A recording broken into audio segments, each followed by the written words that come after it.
Foi o seguinte, quando nós olhamos a passagem, vamos dizer, do mundo medieval para o chamado mundo moderno, isso aí é descrito quase que universalmente, ou popularmente, como uma passagem do universo que era regido pela fé, misticismo e princípio da autoridade para um novo mundo que é regido pela razão, pela ciência, pelo conhecimento experimental dos fatos e pela análise crítica. Não é isso? Isso aí chega onde é o cúmulo no iluminismo, quando Kant, né, define o iluminismo como o fim da servidão humana. Quer dizer, o ser humano não tem que seguir nenhuma autoridade, ele tem que usar a sua própria razão, tem que se libertar do jugo da autoridade e usar a sua própria inteligência para compreender o mundo real. Tá certo? Bom, essa imagem vinha associada a uma série de corolários. Né? Corolário número 1. A emancipação em relação à autoridade era também a inauguração de uma época de liberdade civil. Desses direitos humanos, de governo constitucional, etc, etc. Segundo, a libertação não era somente civil e política, mas era uma libertação intelectual e espiritual. Todos os seres humanos agora despertavam para o uso da razão. E, portanto, chegavam ao que Kant chama a maturidade. Ele diz, a imaturidade é você se submeter voluntariamente a uma autoridade. Não por incapacidade sua, mas por covardia. Né?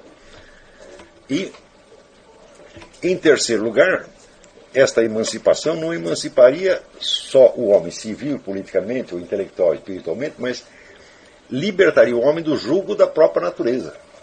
Porque aumentaria o poder do homem sobre a natureza e nós estaríamos, então, livres de processos naturais que nos oprimem, que nós poderíamos agora manipular e usar em nosso próprio proveito. Essas são as três promessas do iluminismo. É claro que as três promessas não se cumpriram. Em vez de você ter um mundo de liberdade civil, você teve uma sequência de guerras, revoluções e tiranias mais opressivas que seriam inimagináveis para um homem do ano 1000. Né? Quer dizer, você imaginar, por exemplo, um governo que pudesse controlar as pessoas à distância, né? Como hoje, você controla, você põe um satélite, né? O satélite observa tudo que você está fazendo dentro da sua casa. Né? Se você dissesse isso para um homem do ano 1000, ele ia ficar tão aterrorizado que acha que ele ia morrer de susto.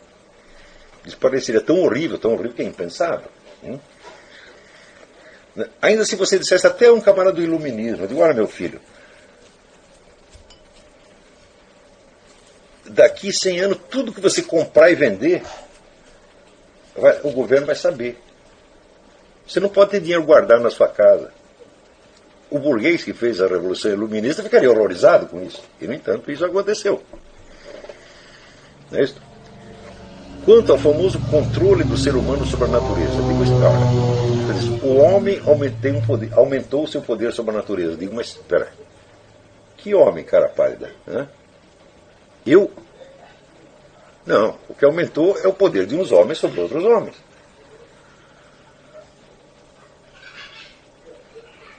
Claro, o aumento do poder sobre a natureza supõe uma organização hierárquica das ações humanas. Onde nem todos podem participar no mesmo nível. Então, nem todos os seres humanos podem construir um satélite para observar os outros seres humanos, mas alguns podem.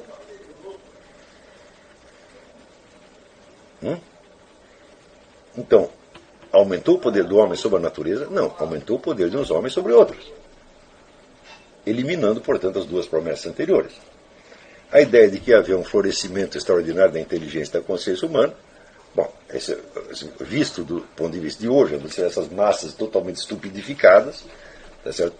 Pedindo para ser enganado o tempo todo, né? Você vê que o tio saiu pela culatra. Mas se essas três coisas saíram pela culatra, se essas três expectativas deram errado, é porque a própria autodefinição da nova época, a autodefinição da nova fé estava falsa. Esta ideia de que nós passamos de um período de fé, misticismo e autoridade para um período de razão, ciência, análise crítica, essa é apenas uma figura de linguagem, um estereótipo. Isso não correspondeu à realidade. Quando você vê o surgimento, vamos dizer, da cultura chamada moderna, o que você vê inicialmente não é um florescimento das ciências, mas um florescimento do ocultismo.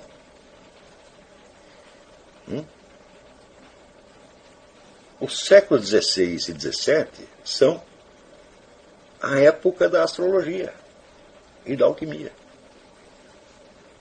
A maior parte dos livros que nós conhecemos sobre astrologia, por exemplo, surgem nessa época. Os grandes clássicos da astrologia. Mais ainda, os astrólogos, alquimistas e magos passaram a ter uma importância extraordinária como conselheiros dos príncipes da nova classe governante. Qual era a relação, se você olhar, qual é a relação entre a cultura letrada, se você pegar assim, a cultura dos intelectuais, e a cultura mais popular durante a Idade Média e nos primeiros séculos da Idade Moderna.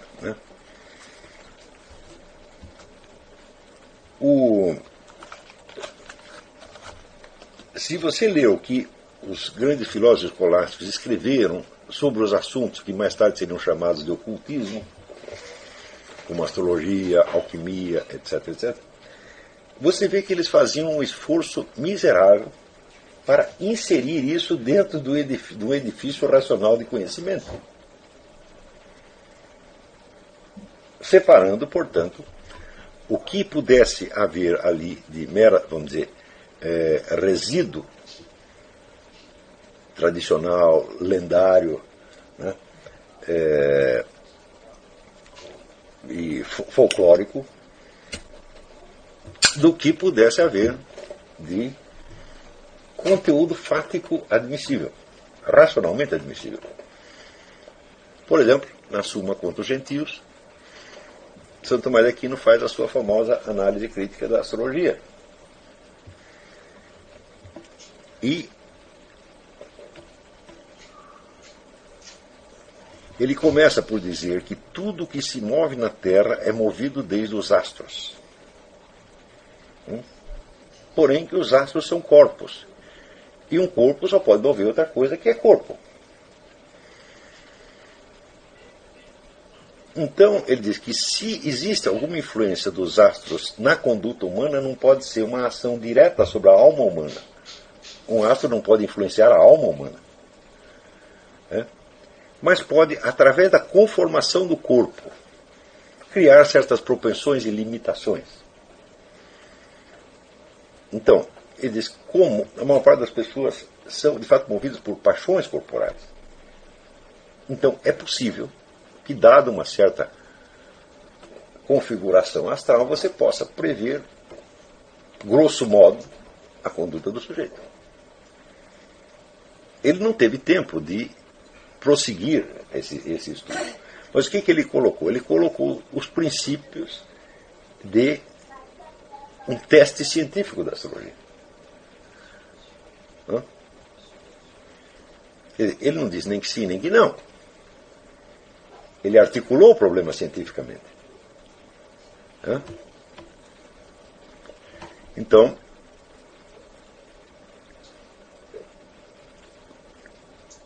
quando começa, vamos dizer, no século XVI, o florescimento da astrologia moderna, você não vê mais nada disso. Você vê a coisa se espalhar, vamos dizer, como um rastilho de pólvora por tudo quanto é lado. Todo mundo querendo ler seu mapa astrológico. E as pessoas acreditando naquilo integralmente, ao ponto que os astrólogos, como Robert Flood, ou John Dee, ou Morand de Villefranche, tinham posições privilegiadas na corte, ocupando o lugar que em outras épocas teria sido de um conselheiro eclesiástico.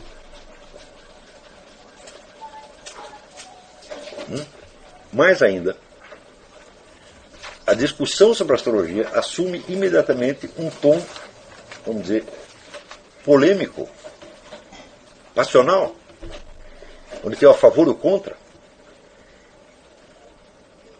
coisa que não existia antes. Você vê que Santo Agostinho, no século IV,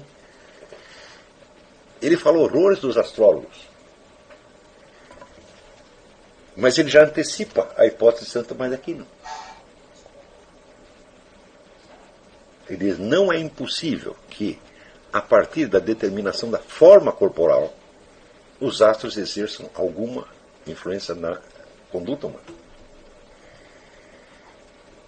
Como ele não era um astrólogo praticante, nem ele nem São Tomás de Aquino, não tiveram tempo de averiguar, vamos dizer, empiricamente essas hipóteses. Mas você vê que era uma tentativa de articular cientificamente a coisa. E, portanto, isso quer dizer que a alta cultura da Idade Média, embora tendo absorvido todas aquelas concepções astrais que vinham das antigas civilizações cosmológicas, nem a aceitaram, nem a rejeitaram. Mas trataram de elaborar intelectualmente num nível que nunca mais seria alcançado, até o século XX. Quem alcançou no século XX um nível igual de elaboração? Este que vos fala, vocês desculpem, mas todo mundo que escreveu sobre astrologia em geral é tudo besteira. Tudo tomada de posição polêmica. O primeiro sujeito que disse que, olha, nós temos que rearticular a coisa para tornar possível a sua investigação científica. Não o seu mero teste científico de eficácia, porque, por exemplo, a pesquisa de Michel Vauquelin apenas fez uma teste para ver se algumas técnicas astrológicas funcionavam. Falou, bom, mas isso aí você não está investigando a matéria, o assunto da astrologia, você está apenas investigando o que os astrólogos dizem a respeito. É um teste importante, mas ele pega o assunto pela beirada, não pela sua substância. Né? Eu digo, existe alguma maneira de você averiguar, né, cientificamente se existe uma articulação entre fenômenos da ordem celeste e fenômenos da ordem terrestre, e que seria possível, qual é o conjunto de conceitos, de técnicas, de métodos que seria necessário para isso. Só quem colocou isso seriamente fui eu. Então a história parou com o Santo Tomás de Aquino e vou retomar. No século XVI e XVII é loucura geral.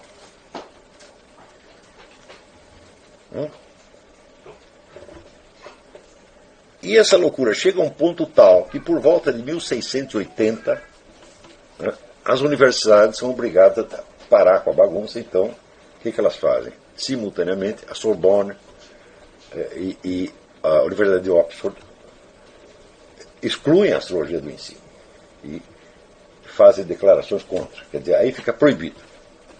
Mas, como é que se diz?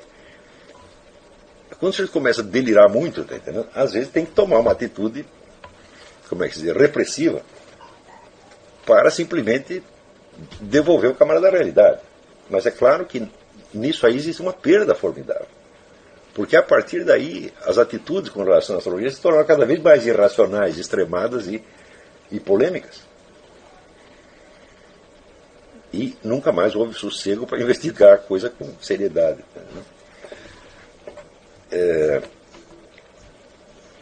A mesma coisa com relação a magia, experimentos místicos, etc. etc. Né? Quer dizer, houve no início da modernidade um florescimento monstruoso disso. Tá certo? Deste mesmo florescimento surgem as principais ideias da ciência moderna, inclusive a ideia da matematização. Eles tiram exatamente daí. Tá certo? E quando a matematização está andando mais ou menos bem, então eles dizem, então só vale a matematização e nós proibimos o resto. Mas proibimos, espera um pouquinho.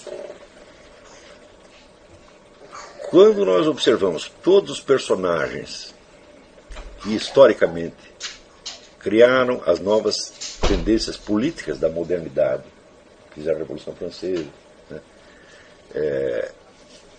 Impuseram a ciência dita materialista aqui e ali, eram todos maçons. Digo, o que é a maçonaria? Uma organização esotérica, cheia de ritos e símbolos, puramente mágicos. Então acontece que a partir daí você tem duas ciências. Uma que é para você apresentar ao público, outra que é para você discutir na loja maçônica. Então, quer dizer, tem uma série de problemas que a partir daí você não pode mais abordar objetivamente. Porque existe o compromisso do segredo, existe a linguagem dupla, tá certo? Existe a paralaxe cognitiva, existe uma confusão dos demônios. Isso é que é a modernidade, não é o reino da razão. Bom, por exemplo, hoje existem, de umas décadas para cá, os historiadores, sociólogos, todo o pessoal das ciências humanas, né, eles descobriram que existe esse negócio de magia, de alquimia, etc., e começaram a estudar isso historicamente. Né. Então, milhares e milhares de livros. Ótimo, porque graças a eles nós podemos saber, por exemplo,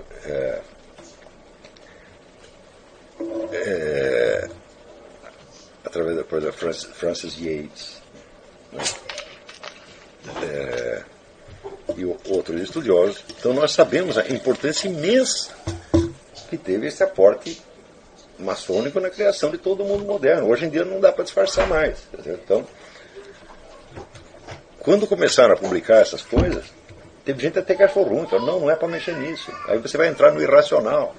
Eu digo, mas peraí, mas eu quero saber a história, como a história foi, porque senão você está tampando os olhos, daí que você entrou no irracional. A função da sociedade secreta. Hoje tudo isso é bastante estudado. Só que tem um problema. Eu já li livros e mais... Para fazer essa pesquisa da mente revolucionária, eu li livros e mais livros, e mais livros, e mais livros, e mais livros sobre magia na Idade Média, magia na Renascença, na magia no Iluminismo, alquimia, não sei o quê. Tudo isso tratado como se esses elementos fossem criações culturais de uma outra época. Eu nunca vi um sujeito que dissesse, não, para eu estudar, né, alquimia no século XVIII, eu preciso ver algum alquimista operando agora.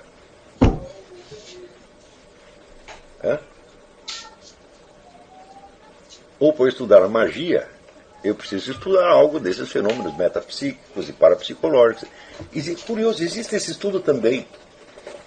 Não teve na faculdade de medicina, de psicologia, tem os caras que estudam esses fenômenos direitinho, né? Mas não há a menor ligação entre eles e o pessoal da história e das ciências humanas. Eu digo, mas escuta, mas que magia é essa da qual você está contando a história? Se você nunca viu um sujeito praticando magia.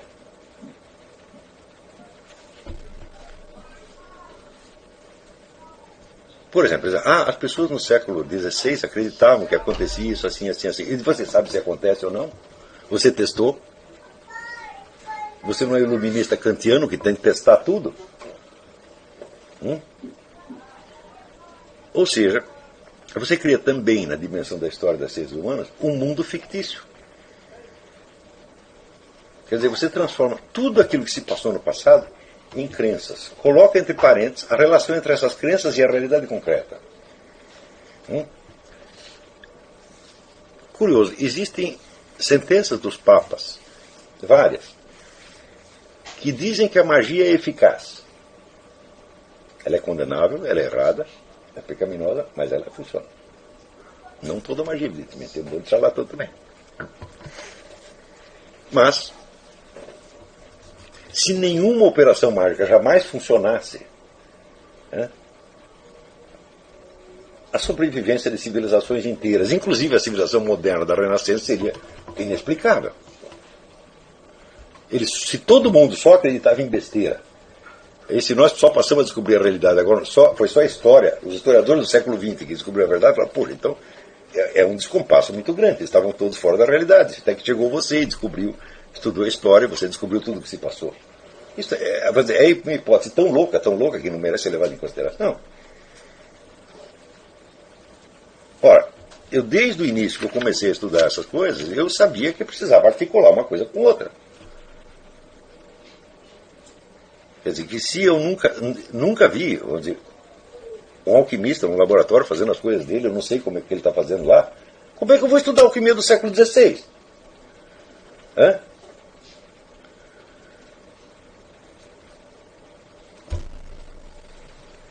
É uma coisa inteiramente absurda.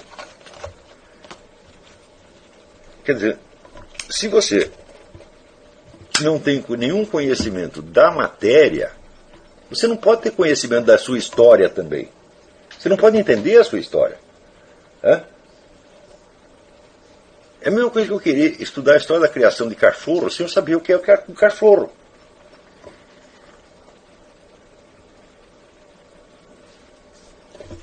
E, no entanto, isso é regra geral. Eu digo para vocês, eu jamais encontrei um único historiador do período, incluindo Francis Yates, né, que tivesse a menor preocupação de, peraí, eu tenho que ler uns livros de parapsicologia, essas coisas, porque os caras estão estudando esse negócio hoje.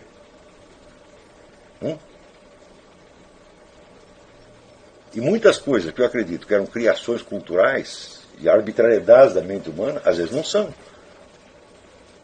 Às vezes são fatos da ordem física. São uma física sutil, porém.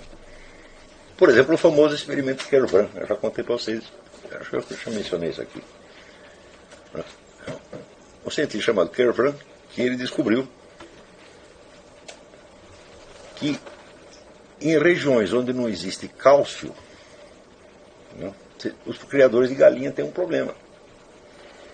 Porque se não tiver cálcio, a galinha não pode fazer o ovo. E, no entanto, as galinhas de onde não tem cálcio produzem ovos tão bons quanto de qualquer outro lugar. Então, o que ele descobriu? As galinhas comiam coisas que tinham sílica. E o seu organismo transformava a sílica em cálcio. Então, dizia, epa, mas isso aí é a transmutação da matéria. Então, as galinhas são alquimistas. Eu digo, mas se uma galinha pode transformar sílica em cálcio, um alquimista, um Isaac Newton, talvez seja capaz de fazer algo melhor. O que tem de errado nisso? Então, por exemplo, quando as pessoas descobriram, e quem descobriu foi Lord Keynes, um economista, né, escreveu um brilhante trabalho sobre Newton. Né, ele comprou os manuscritos de Newton. Ele era muito rico. Lá um leilão, ele comprou e foi ler.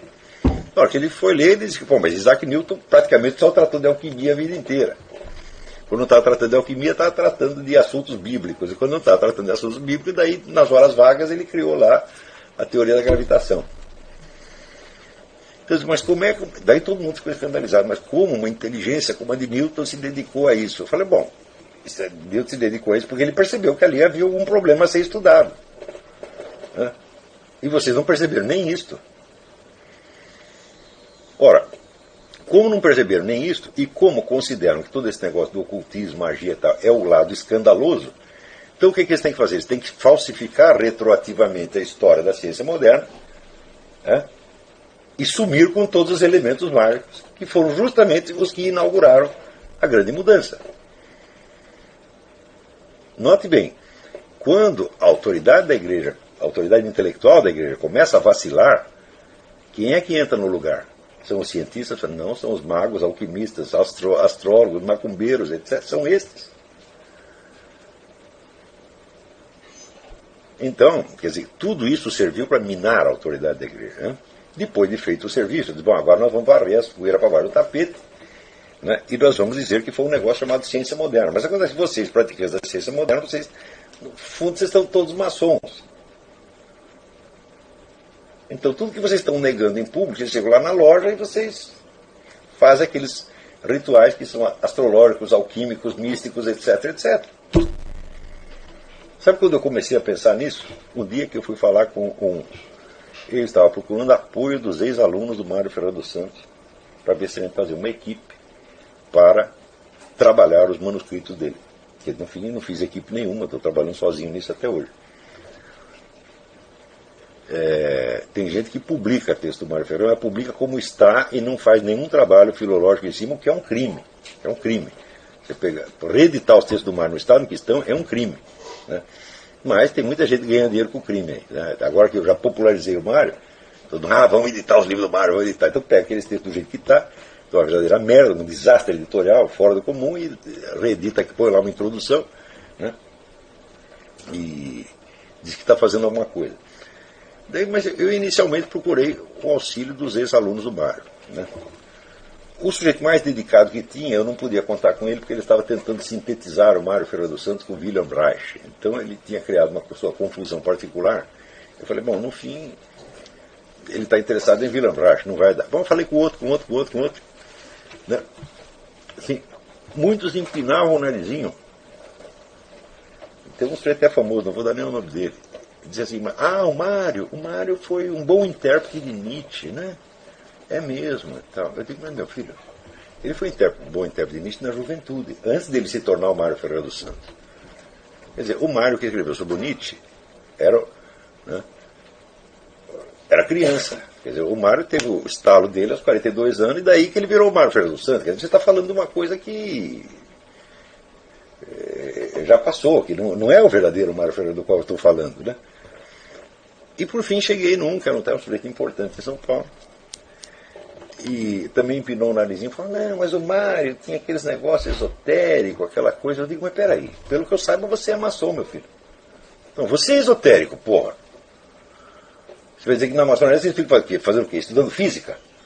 É? Não, vocês fazem aqueles rituais, né? Tem aquela descida aos infernos, tem o gabinete de reflexão, tem toda aquela parafernália simbólica, ritual, que o René Guénon explica tão majestosamente, que está tudo ligado a doutrinas metafísicas, né? Tudo isso é esoterismo. Quer dizer, você está aí praticando esoterismo e empinando o narizinho porque o outro é esotérico. Isso é uma hipocrisia, evidentemente. Isso aconteceu, sei lá, quase 30 anos, né? Mas aí eu comecei a dar tratos à bola e vi, né, como este desejo de ocultar o ocultismo era uma coisa generalizada. Eu falei, mas meu filho, se você vai lá na maçonaria, você faz todos aqueles ritos, e depois você cospe em cima do ocultismo, você está cuspindo em cima de você mesmo. Você está criando uma imagem externa que não corresponde à realidade. Então você tem aí várias camadas de falsificação. A primeira, vamos dizer, é a famosa matematização dos objetos, que se substitui à presença real dos objetos. Né? Leibniz dizia que se você tiver todas as características quantitativas de uma coisa, você ainda não explica a existência dessa coisa. E você também não sabe o que ela é. Então ele diz, olha, tá, esse negócio de matematizar as medidas, está tudo muito certo, só que você tem que saber o que você está medindo. E o que é dado pela velha teoria aristotélica da forma substancial. Então, se você tiver a forma substancial, aí você sabe o que você está medindo. Se não, você troca os objetos pelas suas medidas. Se você diz somente as suas medidas, você está falando de um mundo hipotético. Claro que, tecnicamente falando, esse mundo hipotético vai corresponder ao mundo real, porque você está falando apenas de certas relações isoladas que permanecem relativamente constantes. Tá certo? Mas você não está falando da natureza real, você está falando das ações humanas praticadas em cima do mundo real. Né?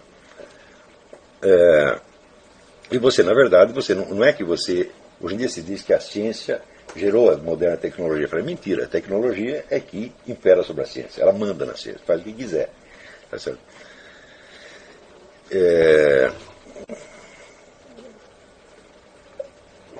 Com o agravante de que não existe um só aparato tecnológico que possa ser reduzido a um único princípio científico. Todos exigem articulação pragmática de princípios incomunicáveis entre si. Você não consegue achar um princípio comum. Eu já expliquei isso em outras aulas, não precisamos voltar. Esse negócio do fato concreto e depuração abstrativa, que tem até uma apostila no meu site. Então, essa é a primeira mentira. Segunda mentira é a de que houve uma revolução científica. Não houve uma revolução científica, houve uma revolução ocultista, da qual, aos poucos, foi saindo o que vocês chamam de revolução científica. Mas ela não sai por ruptura. Vocês não romperam com o mundo do ocultismo, vocês apenas o encobriram. E ele está presente ainda. E isso está, vamos dizer, à medida que as pesquisas avançam, isso vai ficando cada vez mais claro. Cada vez mais claro.